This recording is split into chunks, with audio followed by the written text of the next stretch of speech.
Welcome to Franken Friday, Mary Shelley's Frankenstein, read by Amber Jones. Sponsored by Gals Guide.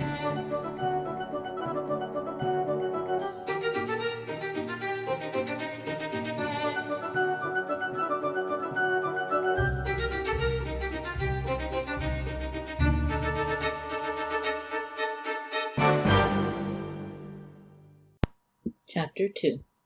We were brought up together. There was not quite a year difference in our ages. I need not say that we were strangers to any species of disunion or dispute. Harmony was the soul of our companionship, and the diversity and contrast that subsisted in our characters drew us nearer together. Elizabeth was of a calmer and more concentrated disposition, but with all my ardor, I was capable of a more intense application, and was more deeply smitten with the thirst for knowledge. She busied herself with following the aerial creations of the poets, and in the majestic and wondrous scenes which surrounded our Swiss home.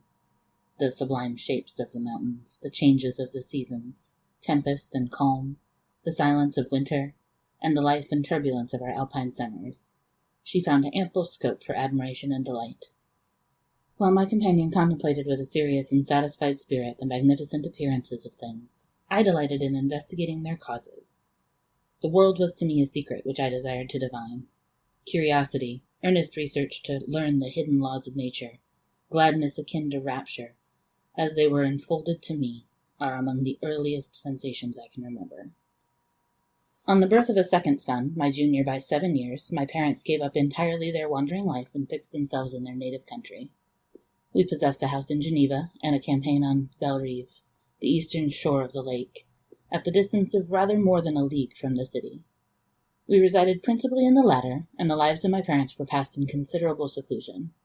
It was my temper to avoid a crowd and to attach myself fervently to a few.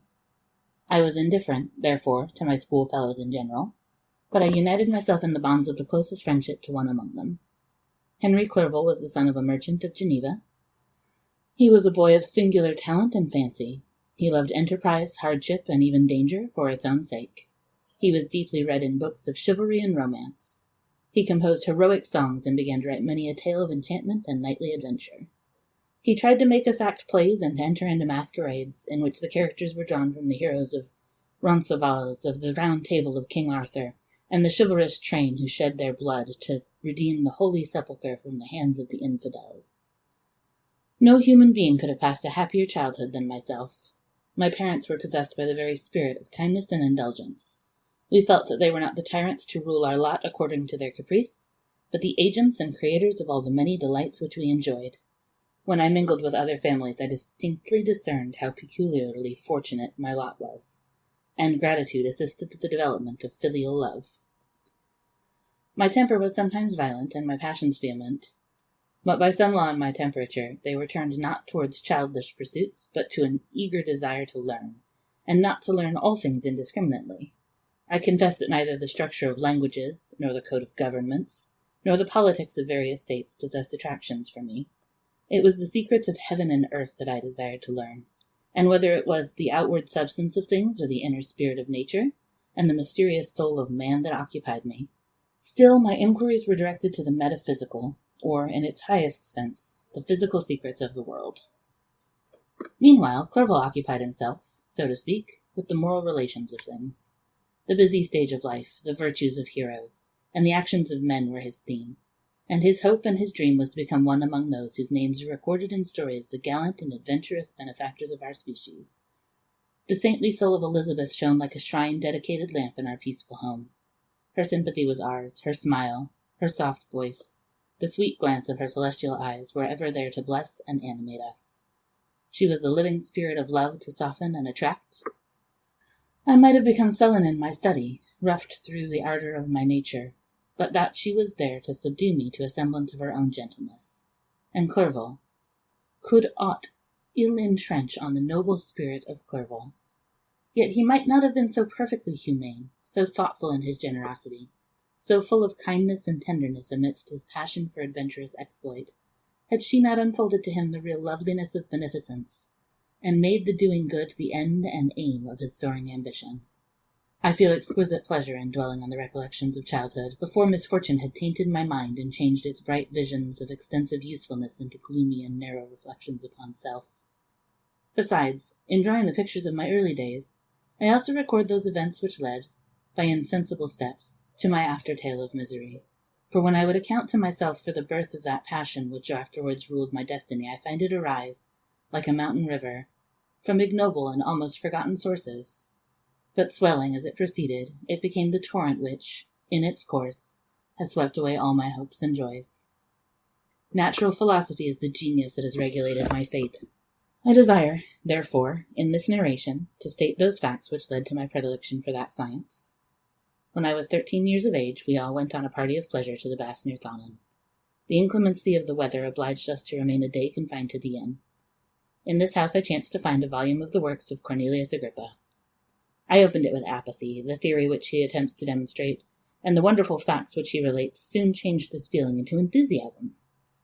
A new light seemed to dawn upon my mind, and bounding with joy, I communicated my discovery to my father. My father looked carelessly at the title page of the book and said, "Ah, Cornelius Agrippa. My dear Victor, do not waste your time upon this. It is sad trash." If, instead of this remark, my father had taken the pains to explain to me that the principles of Agrippa had been entirely exploded, and that a modern system of science had been introduced which possessed much greater powers than the ancient, because the powers of the latter were chimerical, while those of the former were real and practical, under such circumstances I should certainly have thrown Agrippa aside and have contented my imagination, warmed as it was, by returning with greater ardor to my former studies. It is even possible that the train of my ideas would never have received the fatal impulse that led to my ruin. But the cursory glance my father had taken of my volume by no means assured me that he was acquainted with its contents, and I continued to read with the greatest avidity. When I returned home, my first care was to procure the whole works of this author, and afterwards of Paracelsus and Albertus Magnus. I read and studied the wild fancies of these writers with delight. They appeared to me treasures known to few besides myself. I have described myself as always having been imbued with a fervent longing to penetrate the secrets of nature. In spite of the intense labor and wonderful discoveries of modern philosophers, I always came from my studies discontented and unsatisfied. Sir Isaac Newton is said to have avowed that he felt like a child picking up shells beside the great and unexplored ocean of truth. Those of his successors in each branch of natural philosophy with whom I was acquainted appeared even to my boy's apprehensions as tyros engaged in the same pursuit. The untaught peasant beheld the elements around him and was acquainted with their practical uses. The most learned philosopher knew little more. He had partially unveiled the face of nature, but her immortal lineaments were still a wonder and a mystery. He might dissect, anatomize, and give names, but, not to speak of a final cause, causes in their secondary and tertiary grades were utterly unknown to him. I had gazed upon the fortifications and impediments that seemed to keep human beings from entering the citadel of nature, and rashly and ignorantly I had repined. But here were books, and here were men who had penetrated deeper and knew more. I took their word for all that they averred, and I became their disciple. It may appear strange that such should arise in the 18th century, but while I followed the routine of education in the schools of Geneva, I was, to a great degree, self-taught with regard to my favorite studies. My father was not scientific, and I was left to struggle with a child's blindness, added to a student's thirst for knowledge. Under the guidance of my new preceptors, I entered with the greatest diligence into the search of the philosopher's stone and the elixir of life, but the latter soon obtained my undivided attention. Wealth was an inferior object, but what glory would attend the discovery if I could banish disease from the human frame and render man invulnerable to any but a violent death? Nor were these my only visions. The raising of ghosts or devils was a promise liberally accorded by my favorite authors, the fulfillment of which I most eagerly sought, and if my incantations were always unsuccessful, I attributed the failure rather to my own inexperience and mistake than to a want of skill or fidelity in my instructors. And thus for a time I was occupied by exploded systems, mingling, like an unadept, 1,000 contradictory theories, and floundering desperately in a very slough of multifarious knowledge, guided by an ardent imagination and childish reasoning, till an accident again changed the current of my ideas. When I was about 15 years old, we had retired to our house near Bellerive, when we witnessed a most violent and terrible thunderstorm. It advanced from behind the mountains of Jura, and the thunder burst at once with frightful loudness from various quarters of the heavens. I remained, while the storm lasted, watching its progress with curiosity and delight. As I stood at the door, on a sudden I beheld a stream of fire issue from an old and beautiful oak which stood about 20 yards from our house. And so soon as the dazzling light vanished, the oak had disappeared, and nothing remained but a blasted stump. When we visited it the next morning, we found the tree shattered in a singular manner. It was not splintered by the shock, but entirely reduced to thin ribbons of wood. I never beheld anything so utterly destroyed. Before this, I was not unacquainted with the more obvious laws of electricity. On this occasion, a man of great research in natural philosophy was with us, and excited by this catastrophe, he entered on the explanation of a theory which he had formed on the subject of electricity and galvanism, which was at once new and astonishing to me. All that he said threw greatly into the shade Cornelius Agrippa, Albertus Magnus, and Paracelsus, the lords of my imagination. But by some fatality the overthrow of these men disinclined me to pursue my accustomed studies. It seemed to me as if nothing would or could ever be known. All that had so long engaged my attention suddenly grew despicable.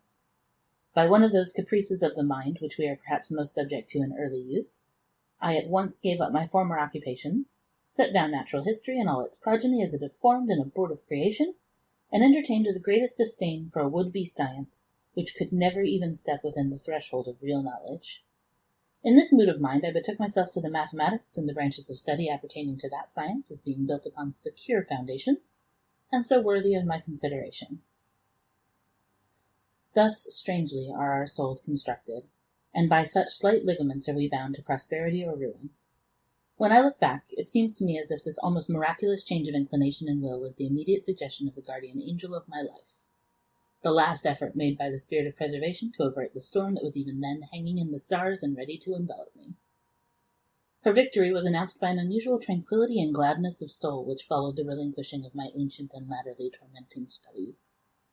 It was thus that I was to be taught to associate evil with their prosecution, happiness with their disregard. It was a strong effort of the spirit of good, but it was ineffectual. Destiny was too potent, and her immutable laws had decreed my utter and terrible destruction.